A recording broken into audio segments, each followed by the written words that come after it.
Hello, I am here to give a 48-hour readathon wrap up. I actually finished yesterday, 2 days ago, one of them.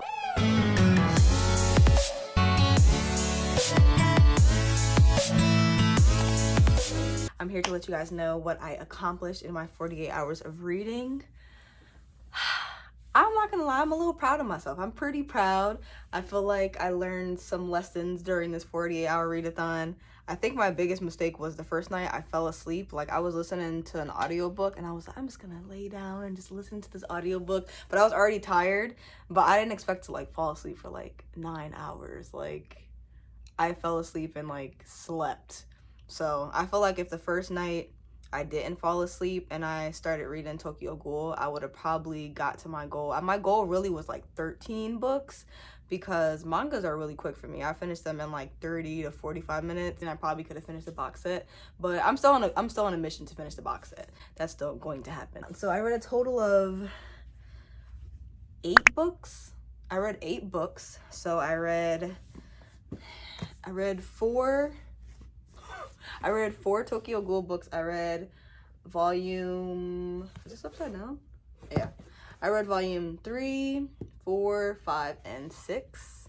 And these, oh, I just love looking at these. Like, look at that. Like, just the covers. Like, they're just so good.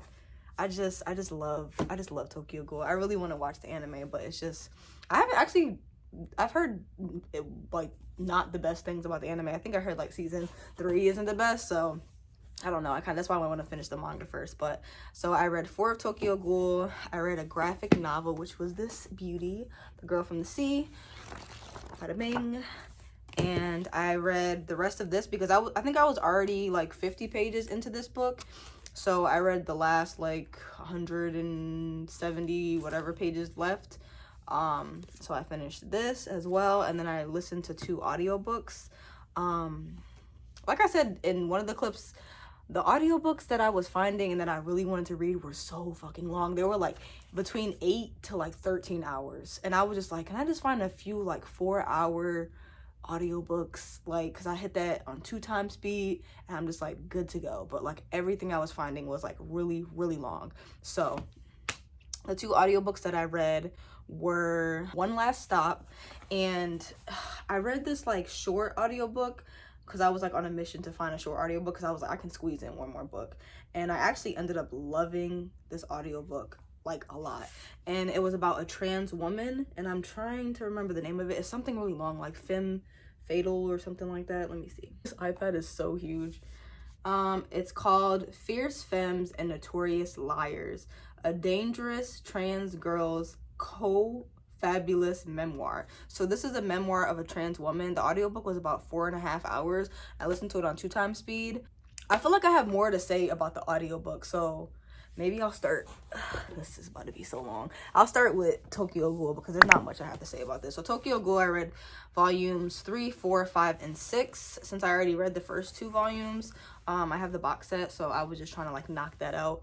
But if you don't know, Tokyo Ghoul pretty much follows the main character, who is a ghoul, and he's a part of this like group of people that are impersonating humans, and to survive they basically have to consume human flesh. So they're like vampires, but like more extreme, like they eat people.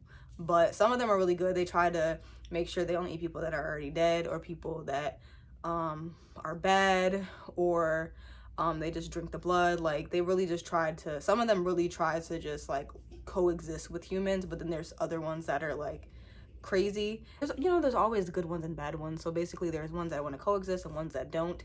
So he's actually a unique ghoul because he's still half human, because most of the ghouls are like born and they're just like already a ghoul, but he was already a human and he ended up getting the organs of a ghoul, so it made him half ghoul, half human, and he's kind of like trying to fight the urge because he doesn't feel comfortable with doing that because he feels like it'll make him a murderer, and he just has all these conflicting conscious feelings. And I know you probably are like, why don't they just eat food? They can't eat food because once you're a ghoul, food tastes really nasty. So he knows what food tastes like, but now it's like he has a completely different taste bud as far as like food is concerned. So he can't just eat food, he really just has to consume humans, and he's struggling with that. So that's just like a whole thing. But this is just, I love this manga so much. I think this is my favorite cover. This is just so fucking cool. The last couple ones we're diving more into like how it started, more about their powers, and then there's also people that are like detectives / police officers that are, their sole mission is to basically, they're called doves, and they're basically on a mission to find them and kill them. So yeah, but it just I just love it so much.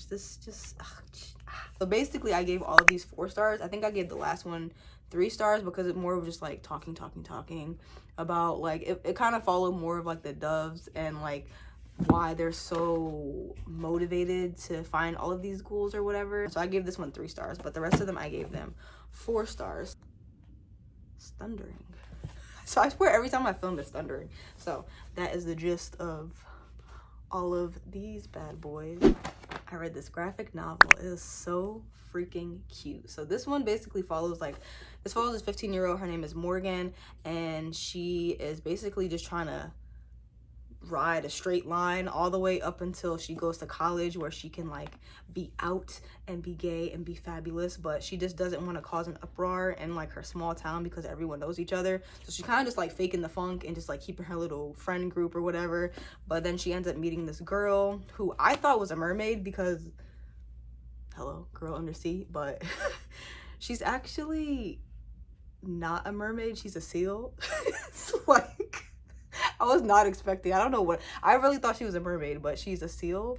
So I can't remember what their name is, but like she transforms into a human, and the only way that she can stay on land is if she finds her true love. Like every 7 years they come on land to try to get their true love to fall in love with them, and if it doesn't work they have to go back underwater and be a seal for another 7 years. So it just was, it was so cute. I loved this so much. It was adorable. Like the girl that's like a seal or whatever, her name is Kelty, and she just was so adorable. She just was like, you know how like another character comes from a different world and they're just like very clueless and just like, you know what I mean? I really loved her innocence, and just she was very overprotective of Morgan, and Morgan was just trying to, find herself because her parents are divorced, her and her brother aren't getting along.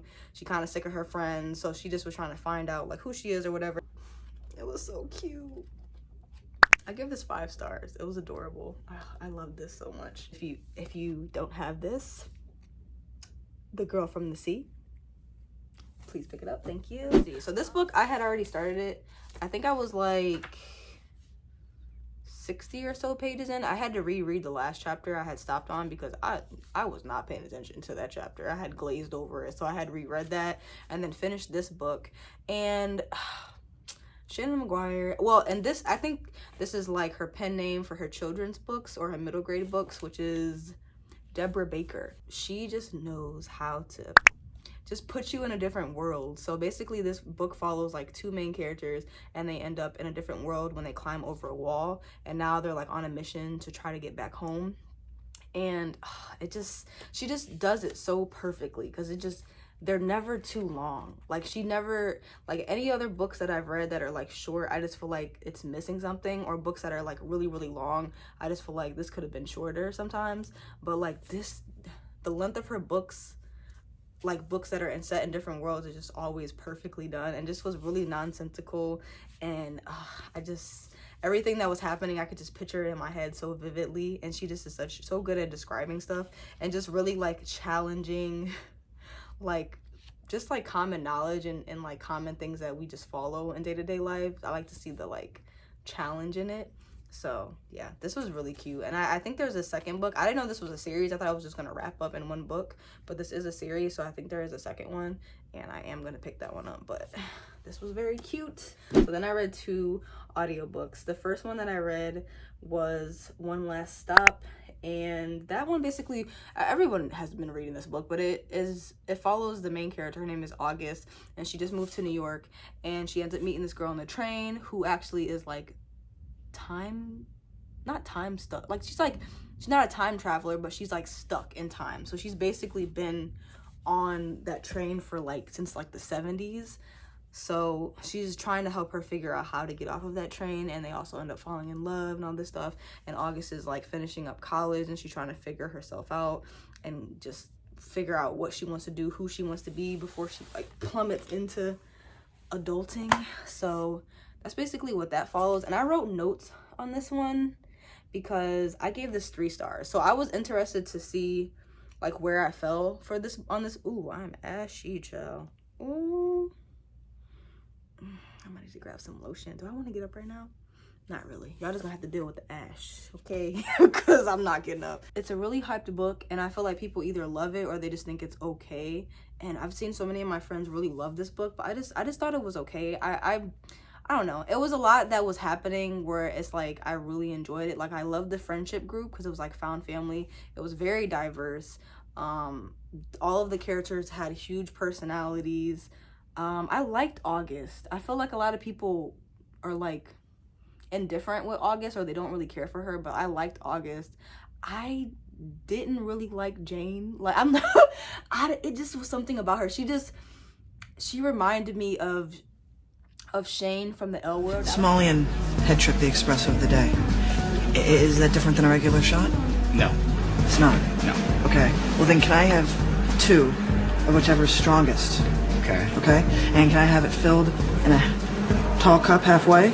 Okay, any flavoring? What? In my coffee? What the fuck is he talking about with the flavor? Everybody is like old school, like back in the day, LGBTQ, but like the L Word was like this show with this group of lesbians, and Shane was just like this, she just was like a hoe basically, and she just was so smooth and so cool, and I really liked her character, but she felt like a knockoff version of Shane in a way, and she kind of frustrated me a little bit. I can't explain it. I just didn't click with her character, but I don't know. I gave it 3 stars, but technically it's more like higher 3 stars. It was like a 3.5. But Goodreads still doesn't let us give half star rating, so here we are. So basically in my notes I put that I like the synopsis of the book. It's really cool to see someone falling in love with someone stuck in between time and helping them remember who they were. The concept is really cool. So basically she's trying to like puzzle piece help Jane, because Jane doesn't even remember who the hell she is. She doesn't remember anything about her life. So like the whole time August is trying to help her remember her life so she can figure out how she got stuck there, which I thought was pretty cool. Like I said, I like the friendship group. I wish the setting of New York was better done. Elizabeth Acevedo, she's really good at like when her stories are set in New York, you feel like you're in New York.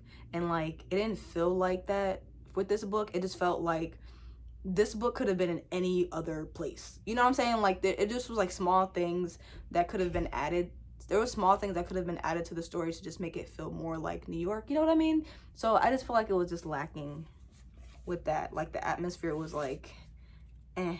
The only thing I didn't like that August did was just like she really gave up her whole life to help this girl. It's like she stopped going to work for like a month and a half. I'm like, girl, she stopped going to work for like a month and a half, and then she showed back up and they were about to go out of business. I'm like, girl, you cannot just disappear. Like, stop going to work, stop going to school, fall off the face of the earth just to help somebody that's stuck on a subway. You do not know her. Like, she was just willing to risk it all for this woman. I just was like, child, And then I said I liked the ending where Jane like professed her love. She like compared her to like when she was like saying her name, and she compared her to a city, and she was like, oh, being with you is like wanting to visit a city, and then actually getting there and getting to experience and find out so many things about it. Just that whole delivery, that whole like last section of the book where she just like is telling her why she loves her and why she cares for her. It just was chef's kiss. The last thing that I read was this book, which was a book that follows a trans woman, and I really loved this book. Like, I really was just like on the search for finding like a short audiobook, because I was like, listen, we gonna get another book up in here, okay? Like, we gonna make this happen. But I ended up really loving this book. Like, it was so well done, and it's written like with a lot of like magical realism as well. And because it's a memoir, it obviously it's a true story. And just like the way that everything was painted, and the way that things are described, and the way the characters are described, and just it just was like really artistic and really like full of like magic in a way. And it just was like so nice to follow. And I think the author, she's narrating the book, I think. I want to say like she's a narrator, but it was like poetic, it was artsy, it was magical realism, and it just was like just fun to follow along. I really think that Jesse from Jesse Bow Ties and Book, I think that they would really like this. So I actually DM'd them and said, like, you need to read this audiobook because I feel like you would enjoy this, and I really want to hear their opinion on it. So I'm hoping more people find out about this book or something, because I feel like it was really well done. It came out 2 years ago, so really well done. I enjoyed the audiobook, so I do say you should pick up the audiobook. I read a total of 8 books. I read a total of 1,179 pages. I really wish it was 180 pages because it's just driving me crazy, but I read a total of 1,179 pages. I read 4 mangas, 1 graphic novel, 1 physical book, and 2 audiobooks. So, not to toot my own horn, but you know, I did my thing. I feel like I noticed the small things that I can change if I do this again. And I'm very just proud of myself. I did actually, it was another audiobook that almost made me give up on this 48-hour readathon. It is, I started listening to The Chosen and the Beautiful. I don't know why, but I was not clicking with that book. Like, it was not happening. And it was 8 hours long. And I was like, bro, I still had like another 6 hours. And there was one chapter, the first chapter, I had to restart it 3 times because I was not listening. And then when I got to the 5th chapter, when I was kind of finally listening to the story, I had to restart that chapter 5 times. And that's when I just was like, okay, I need to just stop because I'm just wasting time. So that was just like really frustrating. So I had to stop that audiobook because every time the audiobook would start, I just would zone out and I was not listening to shit that was happening. So that was a failed attempt. So basically, The Chosen and the Beautiful is like a Great Gatsby retelling, but it's gay, and it follows the main character's love interest, Daisy. It follows her like best friend, and she's Asian. I couldn't get into the damn book. I was so frustrated because everybody's so hyped about this book, but I don't know. I'm gonna have to go back and listen to it eventually because I'm not good at DNFing because I just keep thinking about the book and wondering if I actually will end up liking it. 8 books. So let me see now how far behind I am on my reading goal. I feel like I could probably finish like another like manga today. I'm gonna try to get some more reading done today. Like, I'm on a mission. I'm not about to play. I'm not about to be behind on my reading goal this whole damn year. Like, so I finished 8 books, so now I am only 13 books behind, and I'm gonna try to finish maybe like 1 or 2 mangas because I still have 7, 8, 9, 10, 11, 12, 13. I still have like 7 more mangas left for Tokyo Ghoul, so I might finish like 1 or 2 today. But I went from like 22 books behind to like 13 books behind schedule. I might do another 24-hour readathon, see if I can just get more books done, because it's just really hard for me to find 2 days or like find 1 day where like I can just sit in silence and everyone leaves me alone. Like, that never happens. 8 books is damn good. Well, I was trying to get past being behind, but I'm gonna get there eventually. So thank you so much for watching. So if you made it to the end of this video, put a tent emoji in the bottom, or if you don't have a tent, put black or pink hearts because those are my favorites. So thank you so much for watching. Always remember, read a book, keep your life interesting, and I will see you next time. Okay. Oh, my muscles aren't big. That just was my tattoo. I was deceived. It's okay. Bye.